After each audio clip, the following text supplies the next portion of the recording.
They said silence was weakness, but Lucas had learned long ago that silence could also be a shield. It could hide pain. It could swallow humiliation. It could keep a person alive when the world decided not to listen. No one had ever told him that silence could also destroy him. That night, the city wore rain like a thin veil. The streets outside the bar shimmered under broken neon signs and passing headlights, each puddle catching fragments of light before the wind scattered them. The bar itself sat between two aging brick buildings at the edge of the business district, close enough to wealth to serve men in expensive coats, but far enough from it to remain invisible when those same men wanted to disappear. Lucas worked behind the counter like a shadow.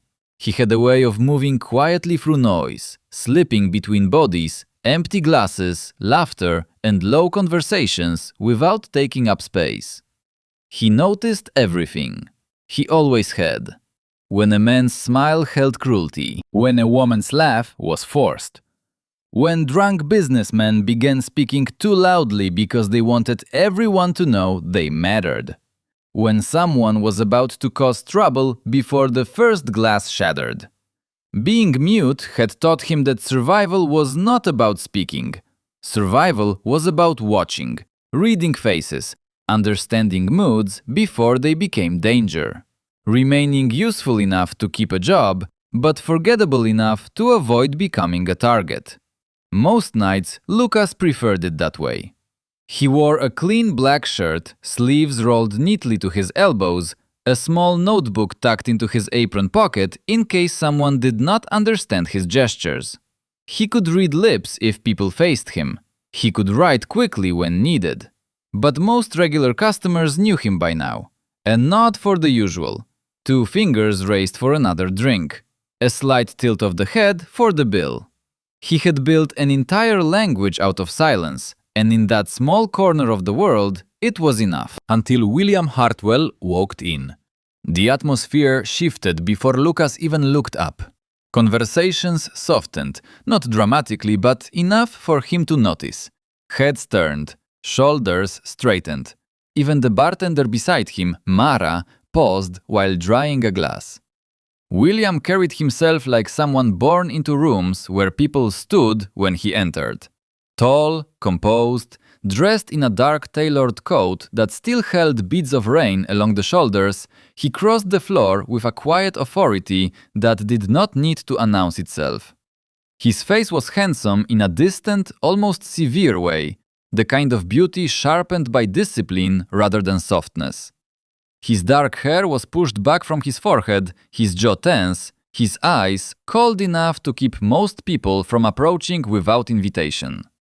Lucas knew his name. Everyone in the city knew the Hartwell name. The family owned towers, shipping routes, hotels, clinics, companies whose names appeared in the financial news and on the sides of buildings. Their internal battles were whispered about with the same fascination people reserved for royal scandals. William was the youngest son, yet the one most often photographed beside his father, the one believed to be the next heir, the one his older brothers hated for it. Lucas had seen him in newspapers left behind by customers. William Hartwell attending charity auctions. William Hartwell closing a deal. William Hartwell rumored to be engaged to the daughter of another powerful family.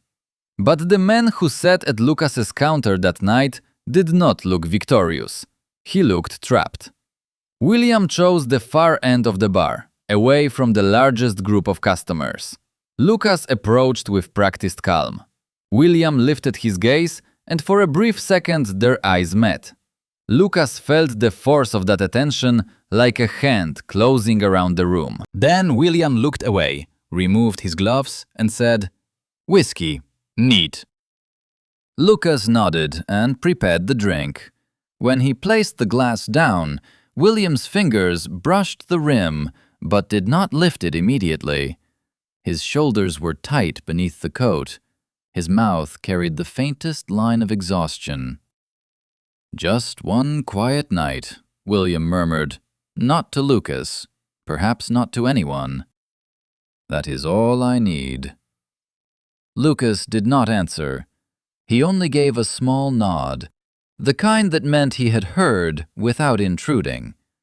For some reason, William noticed. His gaze returned to Lucas, lingering briefly on his face, then on the notebook in his apron pocket.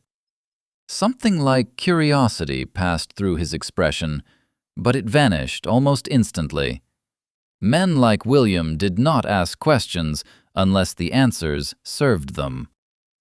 Lucas turned away to serve another customer, but he found his attention drifting back again and again. William drank slowly. He did not scroll through his phone. He did not speak to anyone. Yet the tension around him seemed to thicken with each passing minute, as if invisible hands were pulling at him from every side. Across the room, 3 men sat at a corner table. Lucas noticed them because they were not drinking like ordinary customers. Their glasses remained too full. Their eyes moved too often. One of them kept checking his watch. Another smiled whenever William lifted his glass. Something was wrong. Lucas had learned not to interfere. Interference invited consequences, but his instincts stirred uneasily. Mara leaned close while reaching for a bottle. "Private party upstairs after midnight," she whispered. Manager said not to ask questions. Lucas frowned slightly.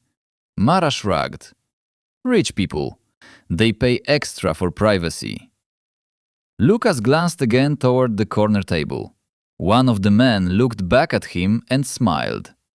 It was not a friendly smile. The first sign was William's hand tightening around his glass. Lucas saw it while wiping the counter. The movement was small, but it did not match William's earlier control. His fingers flexed once, then again. He lowered his head slightly, breathing through his nose as though trying to steady himself. Lucas stepped closer and tapped lightly on the bar to get his attention. William looked up. "Are you all right?" Lucas mouthed carefully, pointing at the glass, then at William. William blinked. His gaze struggled to focus for half a second before sharpening again through sheer will. "I am fine," he said. But he was not. Lucas knew the difference between drunkenness and something else. He had seen drugged customers before. He had seen people laugh too loudly one minute and collapse the next. William had not drunk enough to look that pale. Lucas reached for the glass, intending to move it away. William caught his wrist. The grip was not harsh, but it was sudden enough to make Lucas freeze. Their eyes locked. For a moment, William seemed equally startled by what he had done. He released Lucas almost immediately. "Do not," he said, voice lower now. "I know what people want from me." Lucas pulled his hand back slowly, rubbing his wrist. He wanted to write something, to warn him, to ask whether someone had approached his drink. But before he could reach for his notebook, a coworker named Elliot appeared with a bright, false smile. "Mr. Hartwell," Elliot said smoothly. "The manager prepared a quieter room upstairs. Too many eyes down here." William's expression hardened, but his posture wavered almost imperceptibly. Lucas shook his head once, sharply. Elliot glanced at him. "Lucas, take your break. Mara can cover." Lucas did not move. Elliot's smile thinned. "Now." Mara, unaware or unwilling to see, placed a small glass near Lucas. "You have been on your feet since noon. Drink something. You look like you will collapse." Lucas stared at the glass. He rarely drank during shifts, but Mara had always been kind. She had covered for him when customers mocked his silence. She had learned a few simple signs to communicate with him. He trusted her. That was his mistake. Not because Mara meant harm, she did not. Lucas would understand later that she had been used too.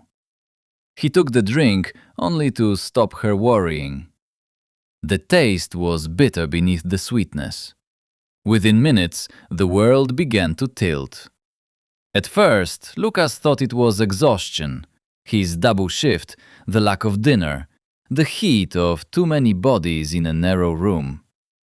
But then, the edges of the lights blurred, and sound became strangely distant, like he was underwater. He reached for the counter. Mara's mouth moved, but he could not read the words. Across the room, William was being guided toward the hallway. Lucas tried to step after him. His legs obeyed slowly, badly. Someone touched his shoulder. Someone laughed. Someone said, "Wrong way, Lucas." But the hallway stretched ahead, dim and narrow, and William's coat vanished around the corner. Lucas followed because instinct was stronger than confusion, because something was wrong, because he had spent his life staying silent, and for once, silence felt like betrayal.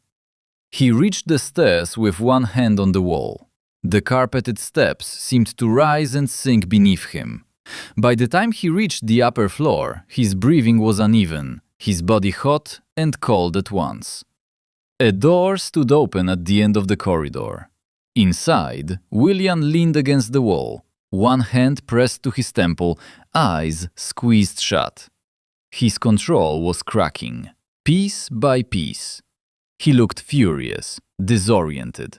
Dangerous, not because he wanted to be, but because he was fighting something inside his own body. Lucas stepped into the room. The door closed behind him. He turned too late. The click of the lock was soft, final. Lucas's hand flew to the handle. It did not open. Panic cut through the haze. He pounded once against the door, but his body lacked strength, and his voice, his useless, absent voice, could not call for help. William looked at him. "Who sent you?" he demanded. Lucas shook his head violently. William pushed away from the wall, unsteady. "Was this my father? My brothers?" Lucas backed up, lifting both hands, trying to show he did not understand. But William was no longer seeing him. He was seeing enemies, schemes, traps disguised as vulnerability. His world had trained him to suspect every open hand. Lucas reached for his notebook, but it slipped from his fingers and fell to the floor. He bent to grab it, lost balance, and stumbled. William caught him. For one suspended moment, everything narrowed to touch. William's arm around his waist. Lucas's hand against William's chest. The heat of their bodies. The scent of whiskey and rain. The wild chemical pull neither of them had chosen, and neither of them fully understood. Lucas tried to pull away. William tried too. But the drug in their blood had already turned fear into need, confusion into desperation, resistance into something blurred and broken. What followed would return to Lucas only in fragments. A hand against his cheek, a whispered curse, the bed behind his knees, William saying, "Tell me to stop," with a desperation that tore at the edge of consciousness. Lucas opening his mouth and producing nothing. His silence became the cruelest answer. By morning, the room was cold. Grey light seeped through the curtains, exposing what darkness had hidden. Lucas woke slowly, his body heavy, his head aching as if someone had filled his skull with stones. For a moment, he did not know where he was. Then he saw the unfamiliar ceiling, the scattered clothes, the bruise forming around his wrist where he had hit the door. And William, standing by the window, fully dressed, his back straight, his face carved from ice. Lucas pushed himself upright, clutching the blanket to his chest. Memories came in broken flashes. None complete enough to hold, all sharp enough to wound. William turned. The look in his eyes destroyed the last fragile hope Lucas had that they might both understand they had been victims. There was no confusion there, only contempt. "So that is how you do it," William said. Lucas froze. His hands moved before his mind could form a clear thought. No, please, I did not. I do not know what happened." He shook his head, gesturing quickly, desperately, signing to a man who did not know his language and would not have believed it even if he did. William watched the movement with a cold, humorless expression. "You pretend to be harmless," he said. "You wait until a man is cornered. Then you make sure there is no clean way out." Lucas's breath caught. He pointed to the door, to his wrist, to himself, to William. He tried to show confusion, fear, the locked room, the wrongness of it all. William stepped closer. "Do not bother." Lucas stopped moving. Those 3 words landed harder than shouting would have. William picked up his coat from the chair, movements controlled, almost elegant. "I have spent my entire life surrounded by people who want something from me. Money, position, a name, protection. Do you think I cannot recognize the pattern?" Lucas shook his head again, slower this time, tears burning at the back of his eyes. He hated crying in front of people. Crying made them either cruel or kind, and both felt unbearable. "If you expected this to change anything," William continued, "it will not." Lucas gripped the blanket until his knuckles whitened. William paused at the door, not looking back at first. When he finally did, his expression remained unreadable. "Forget this ever happened." Then he left. The door closed softly. Lucas remained in the bed, staring at the empty place where William had stood. He had been accused before, of being rude because he did not answer, of being stupid because he could not speak, of being suspicious because silence made people uncomfortable. But nothing had ever felt like this, because William had not simply misunderstood him. He had looked at Lucas's helplessness and called it strategy. By the time Lucas forced himself downstairs, the bar had already changed. Conversations quieted when he entered. Eyes followed him with curiosity sharpened into judgment. Mara looked pale. Elliot would not meet his gaze. The manager stood near the office door with his arms folded. "Lucas," he said. "Office. Now." Lucas's stomach dropped. Inside, the manager did not ask questions. Men like him asked questions only when answers mattered. "I do not care what you were trying to do," he said, closing the door. "But you picked the wrong person." Lucas stepped forward, hands moving quickly. The manager raised one palm. "Enough." Lucas stopped. "I cannot have this kind of trouble here. Mr. Hartwell's people already called. They want discretion. I want this business alive." Lucas's eyes widened. "Please, I need this job." He reached for the notebook in his apron pocket, but the manager looked away, as if the sight of Lucas trying to explain was inconvenient. "You are done." The words did not echo. They landed and became reality. Lucas left through the back door with his final pay in an envelope and his belongings in a paper bag. The rain had stopped, but the air remained wet and cold. He stood in the alley behind the bar, surrounded by stacked crates and cigarette ends, unable to move. The city continued around him.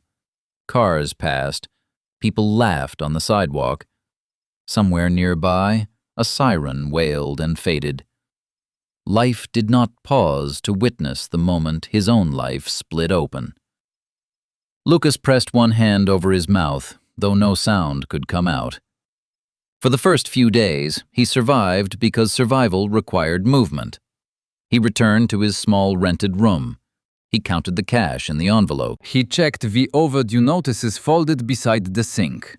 He sold an old watch, then 2 books he had promised himself never to part with. He searched for work, but every place wanted references, and every reference led back to the bar. Rumor moved faster than truth. He could feel it in the way people looked at him when they recognized him. A nude bartender who had tried to trap a Hartwell. A nobody who had aimed too high. A scandal quickly buried because rich families knew how to bury things. Lucas had no voice to defend himself. Even if he had, he doubted anyone would have listened. Weeks passed. Then his body began telling him a secret before his mind was ready to understand it. Exhaustion came first, deep and strange, unlike anything caused by long shifts. Then nausea in the mornings. Then certain smells becoming unbearable. Coffee made him gag. Fried food turned his stomach. He would wake in the middle of the night with one hand pressed against his abdomen, uneasy without knowing why. He ignored it until he could not. On a rainy Tuesday morning, Lucas stood in the restroom of a convenience store with a pregnancy test balanced on the sink. The fluorescent light buzzed overhead. Someone knocked once on the door and muttered impatiently. Lucas stared at the result. Positive. For a moment he felt nothing. Not shock, not fear, not joy. Only a vast, ringing stillness. Then his hand moved slowly to his stomach. He was not alone anymore. The thought should have terrified him completely. It did terrify him. He had no job, almost no money, no family he still spoke to, no partner, no protection, and a powerful man who believed he had been used. But beneath the fear, something fragile stirred. A life. His child. Lucas sank onto the closed toilet seat and covered his face with both hands. His shoulders shook silently. He cried without sound, as he had always cried, the grief trapped inside his body with nowhere to go.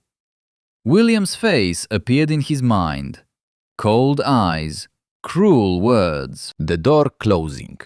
Lucas knew what would happen if he went to him. William would think the pregnancy was another trap. Proof, not innocence. A chain, not a child. And Lucas could not survive being looked at that way again. That night, he pulled an old metal box from beneath his bed. Inside were pieces of a life he had packed away years ago. Photographs faded at the corners. His mother standing in a garden, smiling at someone beyond the frame. His father reading in a chair beside a window. A set of keys tied with a blue ribbon. A folded paper with an address written in careful handwriting. The house was far from the city. His parents had left it to him after their deaths, but grief had made it impossible to return. He had chosen the city instead. Noise instead of memory. Work instead of mourning. Now the city had no place for him. Lucas held the keys in his palm until they left marks in his skin. The next morning, he packed one worn bag. At the bus station, people rushed around him with suitcases, coffee cups, ringing phones, and impatient voices. Lucas stood in line, bought one ticket, and kept his head down. When the bus doors opened, he paused before stepping inside and looked back at the skyline. Somewhere in those towers, William Hartwell continued his life. Lucas turned away. The journey lasted hours. The city thinned into suburbs, suburbs softened into fields, and fields opened into long roads lined with trees. Lucas watched the changing landscape through the window with one hand resting over his stomach beneath his coat. He did not know whether he was running away or going home. Perhaps both. The house had not changed. That was what broke him first. The crooked wooden fence still leaned slightly toward the road. The paint on the porch rail had peeled further, but the shape of the place remained the same. A small house with pale walls, green shutters, and a narrow garden overtaken by weeds. Behind it, a stretch of land sloped toward a line of trees. And beyond that, the world seemed to end in quiet. Lucas stood at the gate with his bag beside his leg. The air smelled of wet soil, grass, and wood smoke from some distant chimney. No car horns, no shouting, no bar music trembling through floorboards. Only wind, only space. He unlocked the door with shaking hands. Dust greeted him first, then the faint scent of old paper and closed rooms. Sheets covered the furniture. Sunlight entered in narrow lines through the curtains. Everything was still. Lucas stepped inside and closed the door behind him. For the first time in weeks, his shoulders lowered. Not fully, but enough. The first days were spent cleaning. He opened windows, swept floors, washed curtains, cleared cobwebs from corners, and found canned food still usable at the back of a cabinet. He cried once while washing his mother's favorite cup. He laughed silently when an old shelf collapsed under the weight of books. He slept early because his body demanded it. Little by little, the house became livable again. Little by little, Lucas began to breathe. Money remained a problem, but fear made him practical. He cleared a patch of land behind the house and planted vegetables with seeds bought from the town market. He repaired the chicken coop, though there were no chickens yet. He sold a few antiques from the attic, enough to pay for supplies. Then he noticed the front room, the one with the largest window facing the road. His father had loved books. Boxes of them still filled the storage room. Old novels, children's stories, poetry collections, local histories, manuals, battered romances with soft spines, and handwritten notes in the margins. Lucas spent nights sorting them, cleaning each cover, stacking them by genre. A thought formed slowly. A small bookstore. Nothing grand, nothing ambitious, just shelves, second-hand books, tea in the corner, and silence that did not feel like punishment. The town noticed him before he was ready to be noticed.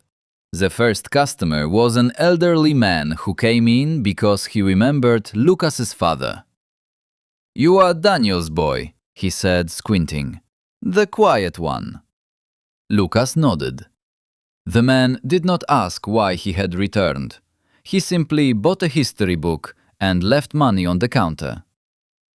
The second customer was a teenage girl who liked fantasy novels and spoke enough for both of them. The third was a woman named Clara, round-faced and warm-eyed, who owned the bakery 2 streets away. She entered with a basket of bread and left with 3 mysteries she claimed she did not need. "You should eat more," Clara said, placing the bread on the counter and looking pointedly at Lucas's pale face.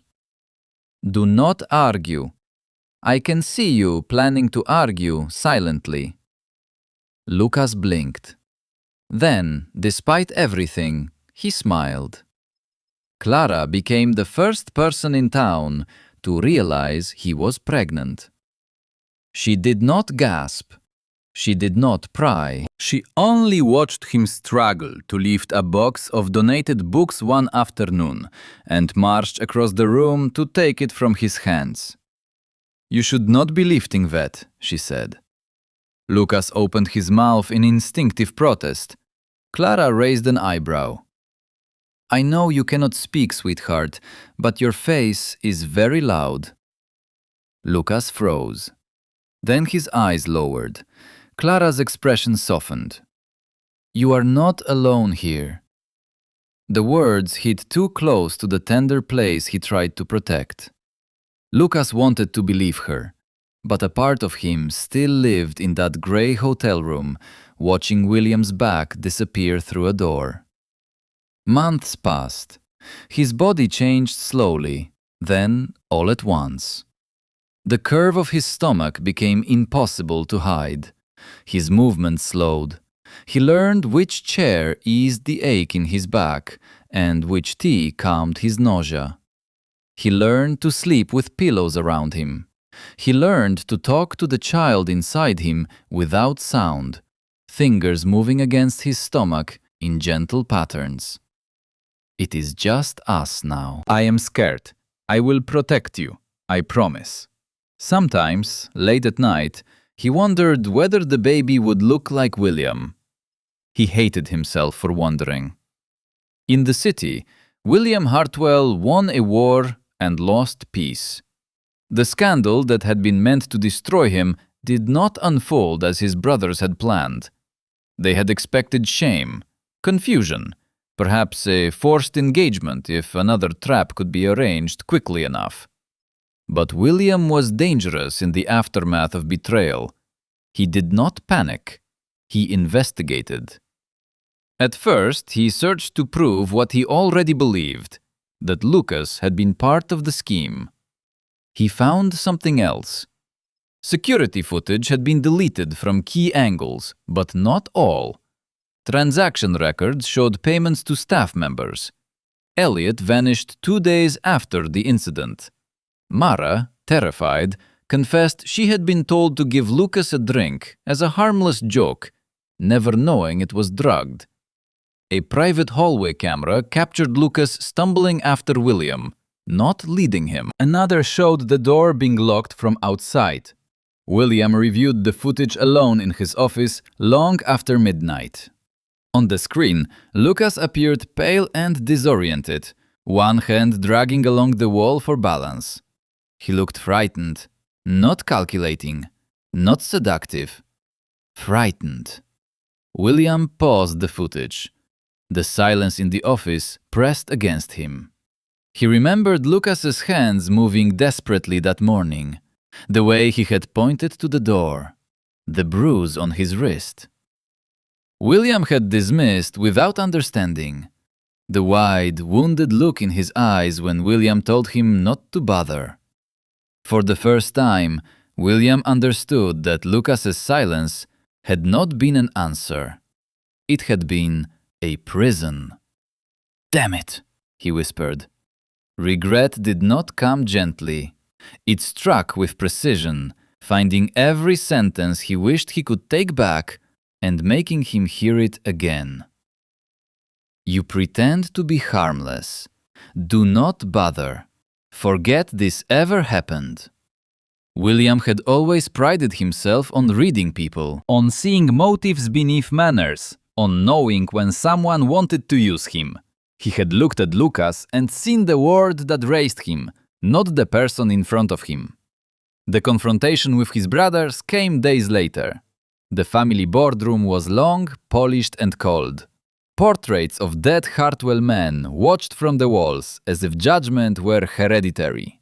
William placed the evidence on the table, piece by piece. Bank transfers, messages, staff statements, altered security logs, names. His eldest brother Vincent smiled at first. Then the smile faded. "You planned it," William said calmly. "Not just to embarrass me, not just to force father's hand. You drugged me. You drugged an innocent man. You locked us in a room and turned what happened into a weapon." Vincent leaned back. "You are being dramatic." William's gaze did not move. "Deny the payments." No answer. "Deny the footage." Silence. "Deny Elliot's statement." Vincent's jaw tightened. Their father, Arthur Hartwell, sat at the head of the table, his face pale with fury. He had built an empire through ruthlessness, but even he understood the difference between ambition and rot. By the end of the week, Vincent and the others were removed from active control. Their shares were restricted. Their allies resigned before being forced out. The family announced restructuring in polished corporate language that hid the blood beneath the floorboards. William became the uncontested heir. He should have felt satisfaction. Instead, he saw Lucas every time he closed his eyes. Finding him was harder than expected. Lucas had left no forwarding address at his apartment. His phone had been disconnected. His bank account went quiet. No social media, no public records beyond the old house that eventually surfaced after William's investigator dug through property archives. A rural town, a house inherited from deceased parents. A second-hand bookstore recently registered under Lucas Vale's name. William stared at the report for a long time. The photograph attached had been taken from across a street. It showed Lucas standing outside a small shop, one hand on the doorframe, the other resting over his rounded stomach. William stopped breathing. The room seemed to tilt. Pregnant. The dates aligned with brutal clarity. William sat down slowly, the report still in his hand. For months, Lucas had been alone, frightened, carrying a child conceived in a night neither of them had chosen, after William had accused him of trapping him. No strategic enemy could have designed a punishment more precise than the truth. William left the city before dawn. He drove himself, rejecting the driver, the security detail, the careful distance wealth created between a man and consequence. Mile after mile, the city fell away behind him. Glass towers became warehouses, warehouses became low houses, and then roads opened into fields washed in morning light. For once, there was nothing to manage except his own thoughts. He remembered Lucas's face at the bar, the quiet nod, the concern in his eyes before everything went wrong. He remembered the way Lucas had tried to take the glass away. He had been trying to help. William gripped the steering wheel harder. By the time he reached the town, the bookstore was open. A small bell rang when he entered. The shop smelled of paper, dust, tea, and sun-warmed wood. Shelves lined the walls, imperfect but lovingly arranged. A vase of wildflowers sat near the window. Handwritten signs marked the sections. Nothing about the place belonged to William's world. Then Lucas looked up from behind the counter. Everything stopped. Recognition passed through Lucas's face first, sharp and immediate. Then fear. Then guarded stillness, the kind of stillness animals had when deciding whether to run. William's gaze dropped despite himself. The loose sweater could not hide the curve of Lucas's stomach. One of Lucas's hands moved there instinctively, protective and trembling. William felt something inside his chest break open. "You," he said softly. Lucas did not move. William swallowed. "You are pregnant." Lucas's fingers tightened over his stomach. The silence answered. William took one step forward, then stopped because Lucas flinched. That small movement hurt more than any accusation could have. "It is mine," William said. Lucas looked away. Not denial, not confirmation, a refusal to give William anything easily. He deserved that. William lowered his voice. "I know what happened now." Lucas's eyes returned to him, wary. "My brothers arranged it. The drinks, the room, the door." William forced himself to hold Lucas' gaze. "You were not part of it." Lucas' expression changed so subtly another man might have missed it. But William saw the brief widening of his eyes, the small crack in the armor, the pain of being believed too late. "I was wrong," William said. The words felt inadequate, almost insulting in their smallness. I was cruel. I accused you because it was easier than admitting I had lost control. I saw a trap because I expected one. I did not see you. Lucas' mouth trembled once before he pressed his lips together. William took a folded card from his coat and placed it on the counter. Not a contract, not money, just his personal number written by hand because anything printed felt too much like business. You don't have to forgive me, William said. You don't have to come with me, but you shouldn't have to do this alone. Neither should the child. Lucas stared at the card. William added quietly, I will take responsibility. But I will not force you. For several seconds, there was only the ticking of a small clock on the wall. Then Lucas reached for his notebook. William watched him write. When Lucas turned the page around, the words were simple. Why now? William read them once, then again. Because I found the truth, he said. Lucas's eyes sharpened with hurt. He wrote another line. You should have looked for it before you destroyed me. William closed his eyes briefly. Yes, he said. I should have.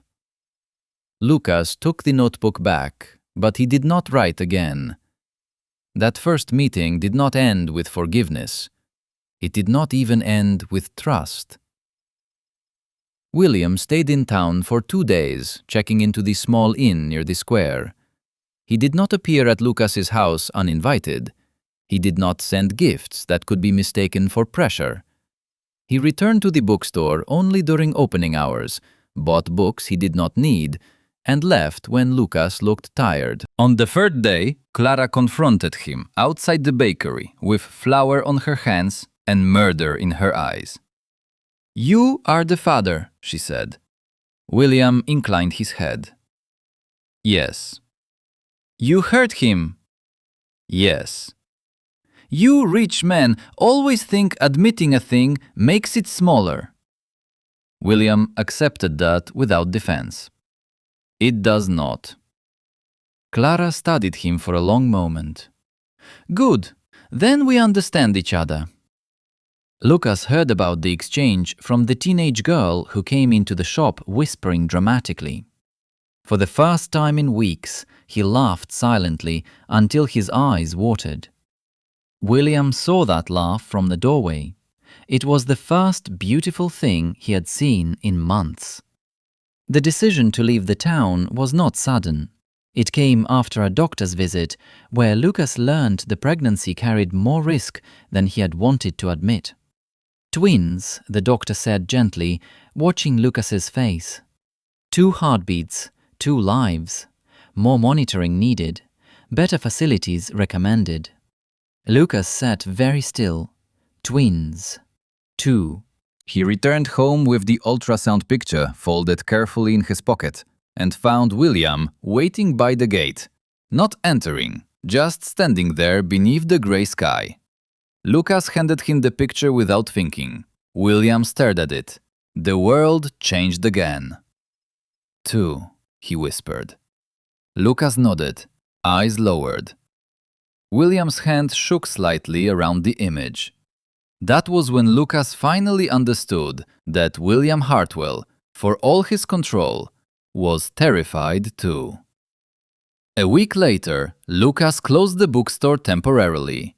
The note on the door read, "Closed for family reasons. I will return when I can." Clara cried. The teenage girl promised to water the plants. The elderly man told Lucas his father would be proud. Lucas held himself together until the bus pulled away from town, then pressed the heel of his hand against his eyes. William sat beside him, silent. Not the old silence. This one made room. The Hartwell estate was not a home at first.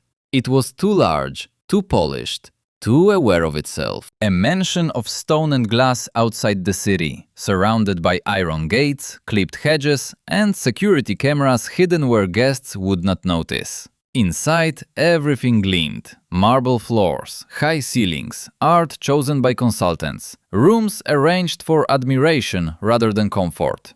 Lucas hated it immediately. William seemed to know. "You can change anything you dislike," he said. Lucas looked at him as if the idea were absurd. William almost smiled. "I mean it." Lucas was given a suite overlooking the garden. It was beautiful, with soft carpets, a private bathroom, and a bed large enough to make him feel smaller than ever. Fresh clothes waited in the wardrobe. Prenatal vitamins sat on the bedside table. A nurse came twice a week. A doctor was on call. Everything was provided. Nothing felt safe. For the first few days, Lucas remained mostly in his room. William did not force him out. He sent meals, but did not sit with him unless invited. He knocked before entering. He learned basic signs from videos late at night, practicing alone in his office, until his hands felt clumsy and inadequate. The first phrase he learned was, "Are you in pain?" The second was, "Do you need help?" The third was, "I'm sorry." When he used the third one, Lucas stared at him for so long, William thought he had done it wrong. Then Lucas turned away, but his shoulders shook. William did not touch him. He wanted to. That was the difficult truth. Not with desire, not exactly, though memory complicated everything between them. He wanted to steady him, to erase the tremor from his hands, to put himself between Lucas and every fear in the world. But protection, he was learning, could become another form of control if offered without permission. So he waited. Their routine formed slowly. Breakfast in the sunroom because Lucas liked the light there. Short walks in the garden when the weather allowed. Doctor appointments where William listened more than he spoke. Evenings when Lucas read in one chair while William worked in another, the distance between them gradually shrinking from a room to a few feet. Lucas still did not ask for anything. That became the thing William noticed most. If a glass was too far away, Lucas strained rather than request help. If he was tired, he hid it until his face went pale. If something hurt, he pressed his lips together and endured. He had been alone for so long that dependence felt like danger. One afternoon, William found him in the library, standing on tiptoe to reach a book on a high shelf. "Lucas?" Lucas startled, one hand flying to his stomach. William crossed the room quickly, but stopped short of touching him. He took the book down and placed it in Lucas's hands. "You do not have to do everything yourself." Lucas looked at the book, then at William. His expression was guarded, but beneath it, William saw something raw. Lucas opened his notebook. "I had to." William read the words and felt the weight behind them. "Not anymore," he said. Lucas stared at him, then wrote again. "You cannot decide that for me." William absorbed the correction with a slow nod. "You are right." Lucas seemed surprised. William continued. "Then let me say it differently. I would like to be someone you can ask." Lucas did not answer, but he took the book and sat in the chair nearest to William's desk. That was how trust began for them, not with grand apologies, not with passion, not with declarations spoken under moonlight. It began with a book taken from a high shelf. It began with William learning not to command. It began with Lucas learning that refusal would be respected. The world outside the estate, however, had not finished with them. Vincent Hartwell did not accept defeat gracefully.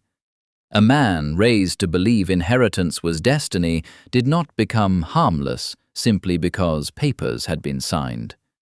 He lost his position, his access, his father's public favor. What remained was humiliation, and humiliation in a man like Vincent curdled into vengeance. William increased security without alarming Lucas, or so he thought. Lucas noticed everything. He noticed the guards changing shifts more often, the extra cameras near the West Gate, the way William took calls in a lower voice when Vincent's name appeared, the way he checked the locks twice at night. One evening, rain returned to the estate. Not the gentle rain of Lucas's town, but a hard city storm that struck the windows with impatient fingers and turned the garden paths black. The lights flickered once while Lucas sat in the living room with a blanket over his knees, the twins restless beneath his hands. William looked up from his documents. The lights flickered again. Then the security system gave one soft warning tone before dying. William stood. "Stay here." Lucas's heart began to pound. He recognized that tone. Not anger, not panic. Protection sharpened into command. William moved toward the hallway. Lucas pushed himself up from the chair. William turned back immediately. "Lucas, no." Lucas shook his head. Another sound came from the rear of the house. Glass breaking. William's expression changed completely. He stepped in front of Lucas without hesitation. 3 men entered from the dark hallway. They were not thieves. Thieves looked around for valuables. These men looked only at William. One of them smiled. "Mr. Hartwell." William's voice was quiet. "Vincent sent you." No denial. "He says you took what was his." William's jaw tightened. "He never owned it." Lucas stood behind him, one hand gripping the back of a chair, the other pressed protectively over his stomach. Fear tried to drag him backward, but something else held him in place. He had run once because he had no choice. He would not run now, while William stood between danger and their children. One man's gaze shifted toward Lucas. William moved instantly, blocking the line of sight. "Do not look at him." The words were soft, terrifying. The man laughed. "So the rumor is true. The little bartender became family." William stepped forward. "Say one more word about him." For one breath, violence seemed inevitable. Then sirens cut through the storm. The men stiffened. William did not look surprised. "You think I would let Vincent make the same mistake twice?" he asked. The first man cursed. Another reached for something beneath his jacket, but red-blue light flashed across the windows and the sound of approaching vehicles grew louder. They ran. Security and police flooded the estate minutes later, but Lucas barely registered them. His body had begun trembling too hard. William turned to him the instant the threat passed. "Lucas." Lucas reached for him. It was instinctive, unplanned. His fingers closed around William's sleeve, then his arm. William went still. Lucas leaned forward, forehead nearly touching William's chest, shaking with silent sobs that refused to become sound.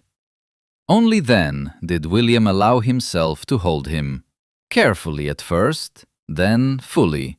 One arm around Lucas's shoulders, the other steady at his back. "They will not come back," William said, voice low against his hair.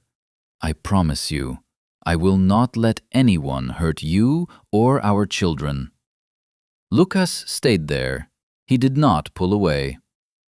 After that night, the estate changed. Not because of new locks, though there were many. Not because Vincent was arrested, though he was.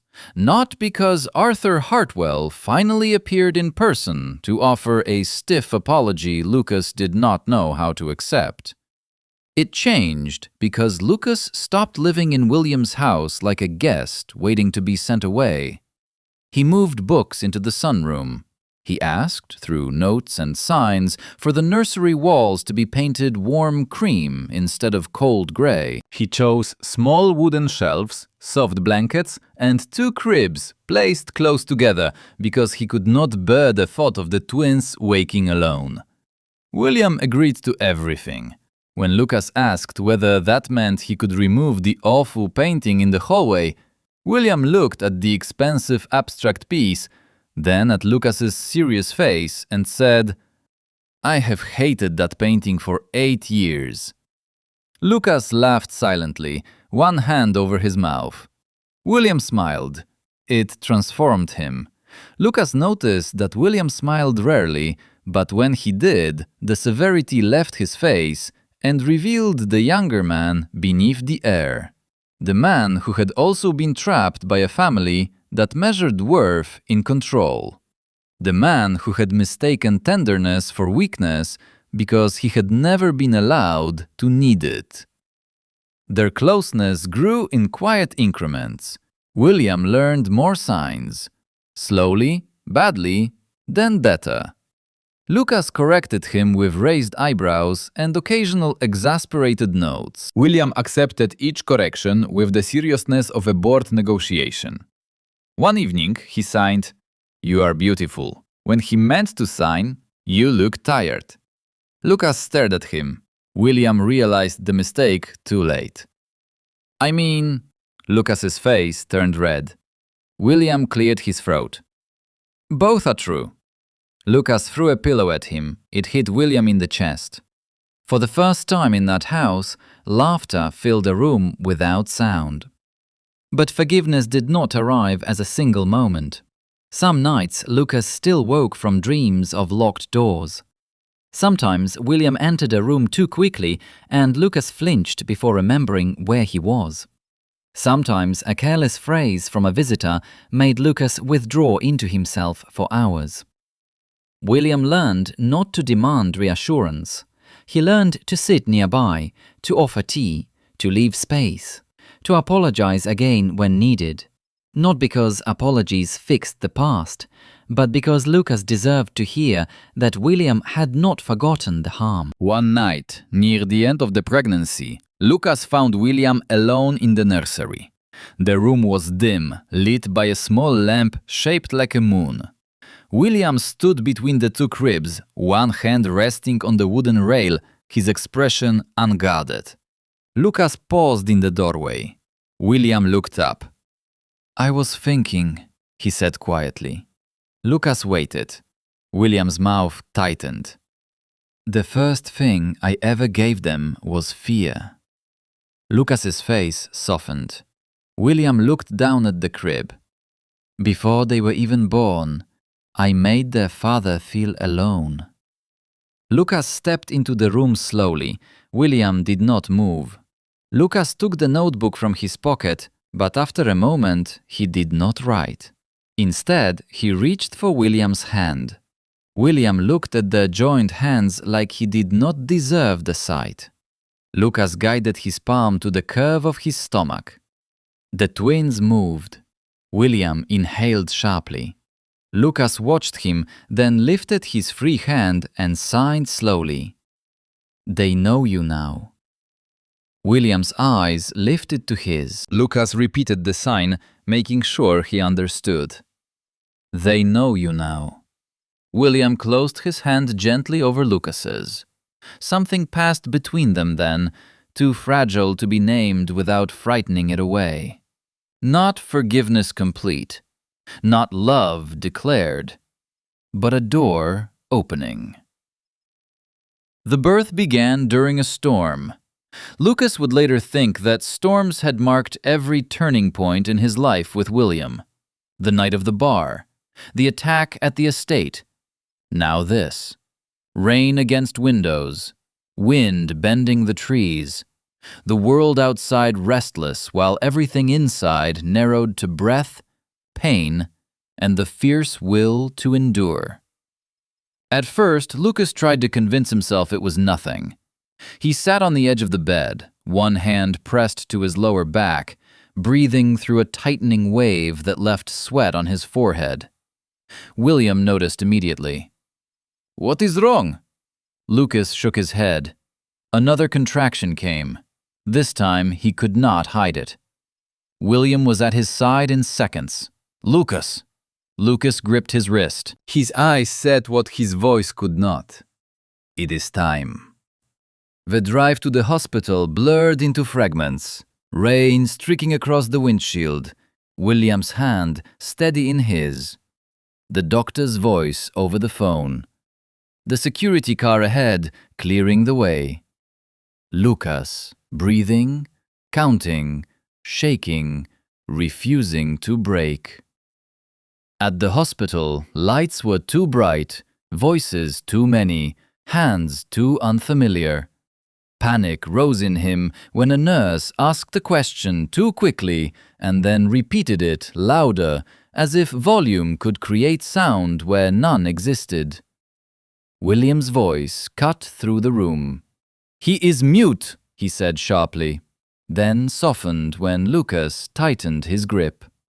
"Speak clearly, face him, give him time." The nurse flushed and nodded. William remained beside him. Through every examination, every instruction, every wave of pain that made Lucas arch and clutch at him with surprising strength. "I am here," William said again and again. "Look at me. Breathe with me. You are not alone." Lucas watched his face and believed him. Hours lost shape. Pain became a tide. Exhaustion pulled at him. Fear whispered that something would go wrong, that happiness always demanded payment. But William's hand stayed in his, warm and solid, refusing to let him drift too far. Then, at last, the first cry came, small, furious, alive. Lucas's eyes flew open. William froze. A nurse smiled. "A boy." Lucas's face crumpled. Before he could process it, another wave seized him and the room moved again. William leaned close, forehead nearly touching his. "One more," he whispered. "You can do this. I know you can." Lucas wanted to tell him he was tired, that he was afraid, that he could not. But William's eyes held him. So Lucas did. The second cry came softer, but no less real. "A girl," the doctor said. William made a sound Lucas had never heard from him before, something broken and reverent. Two babies, two lives. The twins were placed beside Lucas, swaddled and impossibly small. The boy had a strong cry and dark hair. The girl blinked slowly at the world as if already judging it. Lucas touched them with trembling fingers, afraid they might vanish if he moved too quickly. William stood beside the bed, one hand covering his mouth. For a man who had faced boardrooms, betrayals and threats without flinching, he looked utterly undone by two newborns. Lucas looked up at him.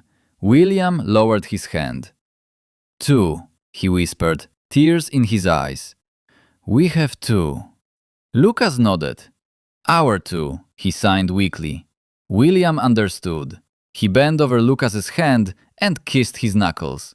Not as an heir, not as a man making amends, as someone grateful to be allowed near what he had almost lost. The days after the birth were tender and terrifying. Lucas discovered that newborns were small tyrants with impossible schedules. They slept when they wanted, cried when they wanted, and turned the grand Hartwell estate into a kingdom ruled by milk, blankets, and exhausted adults. The boy, named Noah after Lucas's father, demanded to be held with fierce insistence. The girl, named Lily after William's mother, watched everything with solemn eyes and only cried when truly offended. William learned diapers with the focus of a man studying a hostile merger. The first time Noah peed on his expensive shirt, Lucas laughed so hard silently that Clara, visiting from town, nearly dropped Lily. "Good," Clara said. "He needed humbling." William looked down at his ruined shirt and said, "Apparently my son agrees." Arthur Hartwell visited once, stiff and uncertain, carrying gifts too expensive for infants. He stood in the nursery like a man facing a language he did not speak. Lucas watched him carefully. Arthur looked at the babies, then at Lucas. "I failed many people," he said at last. "My sons included. You most of all." Lucas did not know what to do with the apology, so he nodded once. It was not forgiveness, but it was not rejection. That was enough for an old man to leave with tears he tried to hide. Weeks became months. Lucas healed, slowly, imperfectly. His body changed again. His strength returned in pieces. The bookstore reopened under Clara's temporary care. Then later, with Lucas visiting when he could, the twins carried like local royalty through streets that had once sheltered him. William divided his time between empire and family, and to everyone's shock, family won more often. He took calls with Lily asleep against his chest. He signed documents while Noah chewed on his sleeve. He ended meetings early because Lucas looked tired. Rumors spread that the youngest Hartwell heir had become soft. William did not care. Lucas sometimes watched him from the nursery doorway, this powerful man sitting on the floor in an expensive suit, trying to convince two babies that sleep was a reasonable concept. His heart would ache then, not from fear, from something warmer, more dangerous. One evening, as spring rain tapped gently against the windows, Lucas found William in the sunroom, with both twins asleep in a basket beside him. Papers lay forgotten on the table. William was watching the babies with the quiet intensity he gave to everything he loved, but did not yet know how to name. Lucas sat across from him. William looked up. "You should be resting." Lucas rolled his eyes and opened his notebook. "You say that every day." "Because every day it is true." Lucas wrote again. "You are annoying." William's mouth curved. "Also true." Lucas hesitated. Then he wrote a longer line, slowly. "I used to think silence meant being alone, because people filled it with what they wanted to believe." William read the words, his smile fading. Lucas continued writing. "You did that too." William nodded once. "I did." Another line. "But now, sometimes, silence feels like a place where I can breathe." William looked at him for a long time. Then he signed, carefully, slowly, with hands that had once known only control and now knew gentleness. "I want to stay in that place with you." Lucas stared. William's voice was soft when he added, "If you will let me." The rain softened outside. Noah made a tiny sound in his sleep. Lily stretched one miniature hand free from her blanket. Lucas looked at their children, then at William. He thought of the bar, the locked room, the accusation, the bus leaving the city, the small house, the bookstore, the first time William had said he was wrong, the nights he stayed nearby without demanding forgiveness, the way he had learned Lucas's language not to possess him, but to meet him. Love, Lucas realized, was not always a clean beginning. Sometimes it was a broken road, rebuilt stone by stone. Sometimes it arrived late and had to kneel before the damage it caused. Sometimes it was not loud at all. Sometimes it was a man learning to listen to silence. Lucas reached across the table. William took his hand. This time, there was no fear in the touch. Years later, people would tell many versions of their story. Some would call it scandal. Some would call it fate. Some would whisper about the mute bookseller who captured the Hartwell heir's heart. Others would soften the ugly parts because wealthy families preferred legends to wounds. Lucas never cared for those versions. The truth belonged to them. It belonged to the night that harmed them, yes, but also to every morning after when they chose differently. It belonged to the children who filled the estate with noise and laughter. It belonged to a bookstore where Lucas still kept a small sign on the counter that read, "Take your time. Silence is welcome here." It belonged to William, who no longer mistook quiet for weakness. And it belonged to Lucas, who had once run away pregnant because he believed no one would ever believe him. Only to be found, not as a trap, not as a scandal, but as the beginning of a family no one had expected, and no one would ever take from him again.